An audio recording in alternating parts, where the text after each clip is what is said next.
State sentinel में आपका स्वागत। मैं हूं रविंदर सिंह।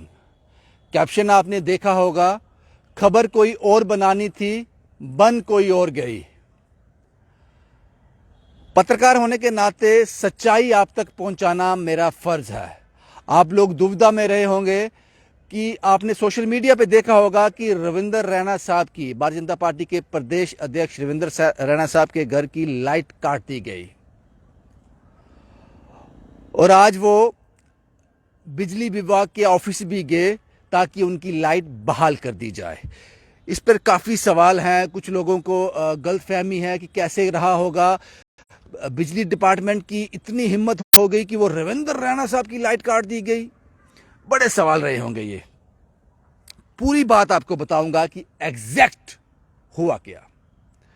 हुआ ये जनाब कि जिस आवास में रविंदर रैना साहब अभी रह रहे हैं, सरकारी आवास में, उसमें पहले कोई और रहता था।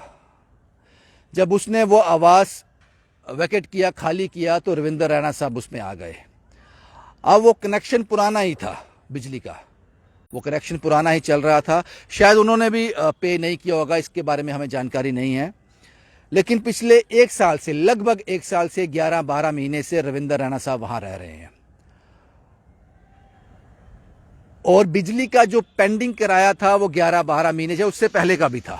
इसलिए बिजली विभाग ने वो लाइट काट दी।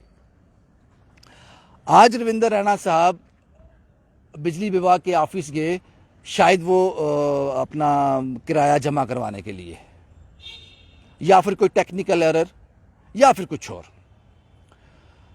उनके साथ मीडिया के कुछ लोग भी थे। मैं भी उसको कवर करना चाहता था। मैं भी ये दिखाता स्टेट सेंटिनल के माध्यम से कि रविंदर रैना साहब बिजली का किराया जमा करवाने के लिए आ रहे हैं, लेकिन उस लिस्ट में मेरा नाम नहीं है। रविंदर रैना साहब जिनको कॉल करते हैं कि आज मैं ये करने जा रहा हूँ, ये करने जा रहा हूँ, आज बिजली का किराया जमा करने जा रहा हूँ, जिनको ये सूचित करते हैं, शायद उनके पीए करते होंगे, उनके लोग करते होंगे, उस लिस्ट में मेरा नाम नहीं है। इसलिए मुझे पता नहीं चला, वो मैं तस्वीरें आप तक नहीं पहुंचा पाया। अब सवाल ये है,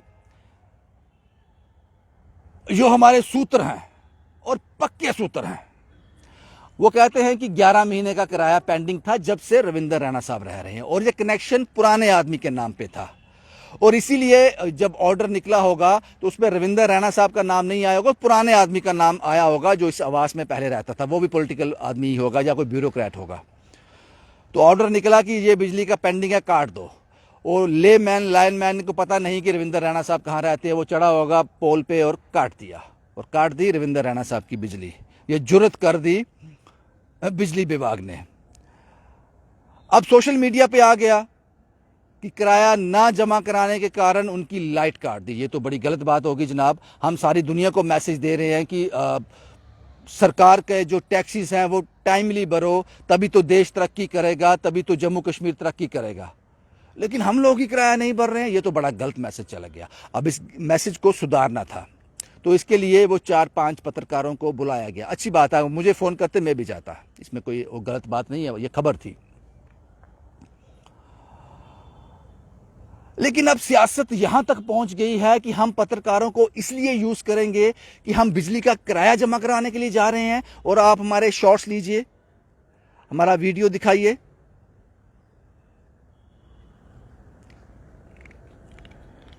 ये चीजें समझ से परे हैं, ये चीजें समझ नहीं आती। और अब कुछ सवाल हैं।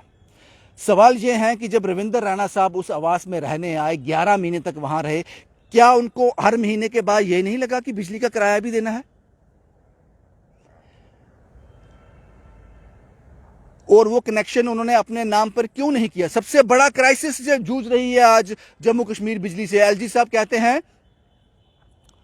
कि अगर बाहर से बिजली ना खरीदी जाए तो हम जम्मू कश्मीर वासियों को 5 घंटे बिजली भी नहीं दे पाएंगे। यह मिथ है कि आप यहां बिजली पैदा करते हो। यह स्टेटमेंट है एलजी साहब के। तो 11 महीने तक जिस आवास में रविंदर रैना साहब रह रहे थे, 11, 12, 13, पता नहीं कितने, आपको हर महीने यही लगा कि मैं हर महीने तो जहां रह रहा हूं, पंखा भी चलता होगा, फ्रिज भी चलता होगा, सर्दियों में गीजर भी चलता होगा, गर्मियों में एसी भी चलता होगा, तो इसका हर महीने किराया भी देना होता है? 11 महीने तक आप क्यों नहीं दे पाए वो किराया? शायद वो कनेक्शन किसी और के नाम का होगा, ये भी हो सकता है, और आपने कोशिश भी की होगी कि मेरे नाम पे हो जाए, लेकिन बिजली वालों ने नहीं किया होगा। उन्होंने कहा नहीं साहब क्या बात करते हो, आप तो रविंद्र रैना साहब हो, आप तो भारतीय जनता पार्टी के प्रदेश अध्यक्ष हो, आपके नाम पर कनेक्शन कैसे हो सकता है? ये हुआ होगा। वो आपके नाम पे क्यों नहीं हुआ? और मैंने शुरुआती दौर में कहा कि खबर कोई और बनानी थी, बन कोई और गई। खबर ये थी कि आज में, और सबसे बड़ी बात, अगर आपने बिजली का किराया जमा करवाना भी था आज, तो आपके पास कितने लोग हैं? ये तो वही बात मुझे याद आ गई जब नोटबंदी हुई थी, राहुल गांधी साहब एटीएम के बाहर लाइन में खड़े थे कि पैसे निकलवाने हैं, इतनी लंबी लाइन है। वो भी ड्रामा था, वो भी राहुल गांधी का ड्रामा था, सिर्फ सुर्खियों में आने के लिए कि प्रधानमंत्री नरेंद्र मोदी साहब ने नोटबंदी कर ली, कितने लोग परेशान हैं, देखो मैं भी लाइन में खड़ा हूं। वो बात भी हजम नहीं हुई थी, वो भी ड्रामाबाजी थी। लेकिन जो आज देखा, रविंद्र रैना साहब खुद आए हैं बिजली का बिल जमा करवाने के लिए, या फिर कोई टेक्निकल एरर है उसको हटाने के लिए। साथ में मीडिया के लोग भी। हमारा तो काम है, मैंने पहले कहा अगर मुझे भी कॉल करते मैं भी कवर करता इसको। हुआ यह कि वहां जो एपटेक के खिलाफ 8-9 महीनों से सड़क पे हैं जो एस्पिरेंट्स, उन्होंने उनको घेर दिया और सारी खबर ही खराब कर दी। सुर्खियों में कुछ और आना था, बन कुछ और गया।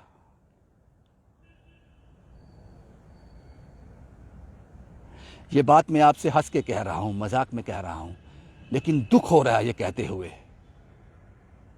आपका सारा फोकस होना चाहिए डेवलपमेंट पर, एपटेक के खिलाफ जो बच्चे प्रोटेस्ट कर रहे हैं उन पर, डेली वेजर्स पे, उन लोगों पे जो आज बेरोजगार हैं। आज एक कॉल आया मुझे सरवाल से, वो कहते हैं 10 दिन से पानी नहीं आया हमारे घर में, पूरे मोहल्ले में 10 दिन से पानी नहीं आया। जब पीएचई विभाग के लोगों से बात करते हैं, कंसर्न ऑफिसर से बात करते हैं, वो कहते हैं पाइप टूटी है, 10 दिन से टूटी है, जुड़ रही है। ऐसे इश्यूज को हमको एड्रेस करना चाहिए, ना कि रविंद्र रैना साहब खुद बिजली का बिल जमा करवाने के लिए आ रहे हैं और जनाब आप एक ऑर्डर करते, वो बिजली ऑफिस आपके घर आ जाता। ये बातें लोगों को समझ आती हैं अब, ये बातें लोगों को समझ आती हैं। अटल बिहारी वाजपेयी साहब ने कहा था, वो आज हमारे बीच नहीं है, लेकिन उनके जो शब्द हैं, उनका जो तरीका था काम करने का, वो भी बीजेपी से थे। उन्होंने कहा था कि नेता आएंगे, नेता चले जाएंगे, देश नहीं टूटना चाहिए, देश जिंदा रहना चाहिए, देश चलता रहना चाहिए। ये आपका दौर चल रहा है, कुछ ऐसा काम कर जाओ, कोई ऐसी छाप छोड़ जाओ कि आज के बाद 10, 15, 20, 25, 30 साल के बाद मेरे जैसा कोई रिपोर्टर, कोई पत्रकार खड़ा होकर आपकी बात कर रहा हो, जैसे मैं अटल बिहारी वाजपेयी साहब की बात कर रहा हूं यहां पे। ऐसे तो नहीं होगा ना देश का भला। अपने आप को जस्टिफाई करना, अपने आप को जस्टिफाई करना, लोग समझते हैं ये चीजें, अब लोग समझते हैं। और मैं जानता हूं कि रविंद्र रैना साहब जम्मू की हित की बात करते हैं, इसमें कोई दो राय नहीं है। जितने एपटेक का विरोध कर रहे हैं, जो लोग परेशान हैं, उससे ज्यादा रविंद्र रैना साहब भी परेशान होंगे। ये बात भी मैं दिल से कह रहा हूं, मुझे पता है, लेकिन वो बेबस हैं, वो कोशिश भी कर रहे होंगे। एक वीडियो भी आज हमने देखा जम्मू संवाद में, वो किसी से बात कर रहे हैं, रिक्वेस्ट कर रहे हैं, गुजारिश कर रहे हैं, उन बच्चों को लेकर मैं आपके पास आऊंगा, एक बार उनको सुन लो। मैं जानता हूं कि जम्मू का सियासतदान इस वक्त बेबस है, उसकी नहीं चल रही। वो समझता है कि एपटेक की जो विरोध में प्रदर्शन कर रहे बच्चे, ये बिल्कुल सही हैं, क्योंकि आप खुद कहते हो कि ब्लैक लिस्टेड कंपनी है, खुद आप खुद कहते हो, और ब्लैक लिस्टेड कंपनी को आप एक फिर मौका दे रहे हो। और जेकेएसएस भी कहता है कि हम यकीन दिलाते हैं बिल्कुल फेयर एग्जाम होंगे। तो आप अगर बिल्कुल फेयर एग्जाम होंगे तो ब्लैक लिस्टेड कंपनी से क्यों करवा रहे हो? और रविंदर रैना साहब कहते हैं कि वो L1 में वो कंपनी फॉल कर गई। तो ब्लैक लिस्टेड कंपनी को आपने उस क्लॉज में रखा क्यों? क्यों नहीं क्लॉज में यह था कि ब्लैक लिस्टेड कोई कंपनी जो है वो इसमें फॉल कर सकती है, वो अप्लाई कर सकती है? ये सवाल हैं और आप लोगों को समझ आ रहे हैं। आप वो लोग बहुत बुद्धिमान हो। मैंने रविंदर रैना साहब को असेंबली में जम्मू के हित के लिए, जब उनकी सरकार नहीं थी, लड़ते हुए देखा है, आवाज उठाते हुए देखा है, यहां तक कि हाथापाई करते हुए भी देखा है। अपने लिए नहीं, अपने पर्सनल किसी इंटरेस्ट के लिए नहीं, जम्मू की जनता के लिए। मैं कश्मीर की जनता की बात नहीं कर रहा हूं, क्योंकि उस वक्त जम्मू वर्सेस कश्मीर चल रहा था। पहले सियासत जम्मू कश्मीर की यह थी, जम्मू वर्सेस कश्मीर। जब से यूटी बनी है, अब जम्मू कश्मीर वर्सेस दिल्ली हो गया है। तब मैंने आपको लड़ते हुए देखा और पूरे जम्मू कश्मीर ने देखा, मीडिया के माध्यम से, कैमरा के माध्यम से, टीवी के माध्यम से, सोशल मीडिया के माध्यम से। तब उन्होंने फैसला कर लिया कि इन लोगों को मौका देना है। ये लोग तो हमारे लिए आवाज उठाते हैं, लड़ पड़ते हैं, अपना खून तक निकाल देते हैं। इन लोगों को मौका देना चाहिए। शायद यही सोच उस वक्त रही होगी। जितनी ईमानदारी से मैं ये बात कह रहा हूं, उतनी ईमानदारी से ये बात भी कह रहा हूं, आप उस चुनौती पे, उस एक्सपेक्टेशन पे खरे नहीं उतरे जनाब। आप फंस के रह गए कि मैंने बिजली का बिल आज जमा करवाने जाना है, ये हाईलाइट हो जाए। आप कहां फंस गए हो? ये आपको बहुत बड़ा काम करना है जम्मू के लिए, जम्मू कश्मीर के लिए। आप कहां ये छोटी छोटी बातों में अपने आप को दिखाना चाहते हो? आप में वो कैलिबर है। जम्मू में जब सियासतदानों की बात की जाती है, जम्मू के नेताओं की बात करती है, तो जम्मू का भला कर सकते हैं। श्रेणी के नाम है रविंदर रैना, दविंदर सिंह राणा।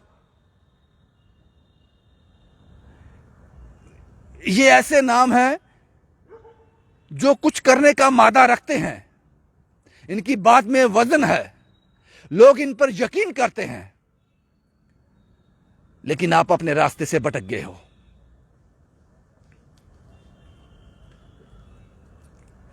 वो चीजें नहीं दिख रही जो आपको अपोजिशन में हम देखते थे। आने वाले चुनाव में अगर पॉसिबिलिटी कुछ भी हो सकती है, कोई भी सरकार बनाएगी जिसको जनता मैंडेट देगी, जिसको जनता सिलेक्ट करेगी। लेकिन अगर बीजेपी अपोजिशन में हुई जम्मू कश्मीर में, तो जम्मू का भला हो जाएगा। क्योंकि ये लोग गलत होने नहीं देते। अपोजिशन में रहकर ये गलत नहीं होने देते।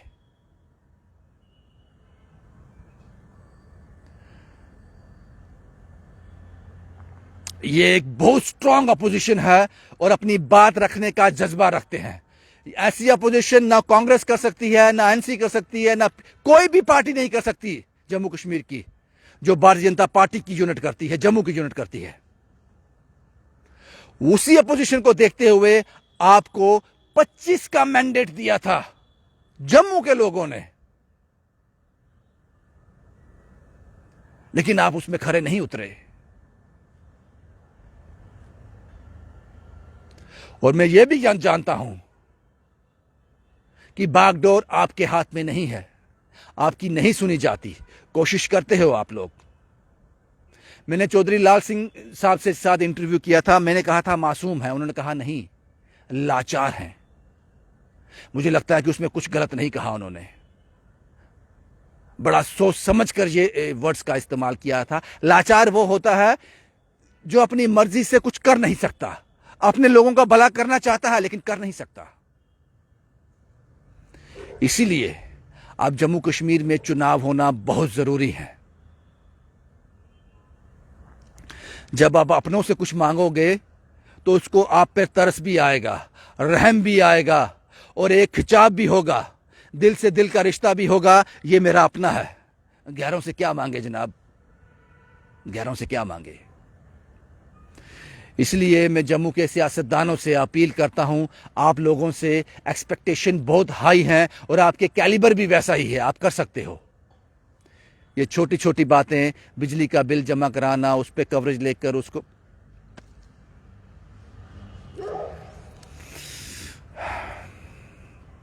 ये मायूस कर देता है, पूरे जम्मू वालों को मायूस कर देता है इस तरह की चीजें। एक बार खुल के तो बोलो, इन एपटेक के बच्चों के सामने आकर बैठ जाओ, साथ आकर बुलंद आवाज में कहो, हम कोशिश कर रहे हैं दिल्ली तक आपकी आवाज पहुंचाने की, सुनता नहीं है कोई, इसलिए हम भी आपके खेमे में आ गए हैं। कह तो रहे हो आप ब्लैक लिस्टेड है, अपने मुंह से कह रहे हो। मुझे बस यही कहना था, आपको हिलाना था, आपको जगाना था, आपके उस कैलिबर को जगाना था। पता नहीं मैं कितना कामयाब हुआ हूं। शुभम कुमार के साथ Ravinder Singh, the state sentinel के लिए।